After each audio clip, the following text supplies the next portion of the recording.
देख काफी लोगों की रिक्वेस्ट आ रही कि शब्द की 2 लाइन या कुछ भी नए ऐसे आप सुनाइए। नए भजन तो आपकी सेवा में हम रखेंगे, लेकिन अभी जैसे ख्याल में आ जाएगा तो जरूर लाइनें सुनाएंगे, या तो कोई बच्चा बोल देगा तो जरूर बोलेंगे।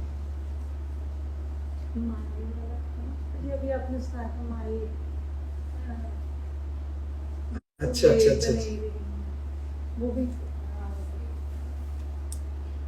अच्छा। हाँ, 2 बोल गई बेटा, एक तो माए वाली बोल गई, एक बोले बनेरे दोनों बोल मिक्स गई। दोनों मिक्स दोनों की वो बना दी खिचड़ी। हाँ जी। तो बच्चा कौन सा सुनाए? तो बोले बनेरे का अलग चीज है। हाँ जी।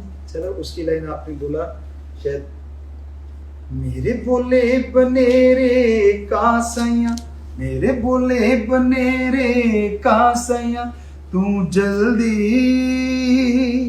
जल्दी फेरा पासैया, तू जल्दी जल्दी घर नू आसैया।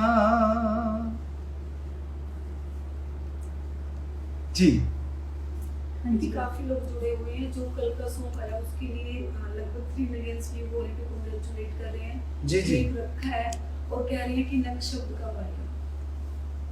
हमने कई शब्द भर रखे हैं, अभी उस पर काम होगा तो फिर जल्दी ही वो चीज़ें भी आपके सामने आएंगी।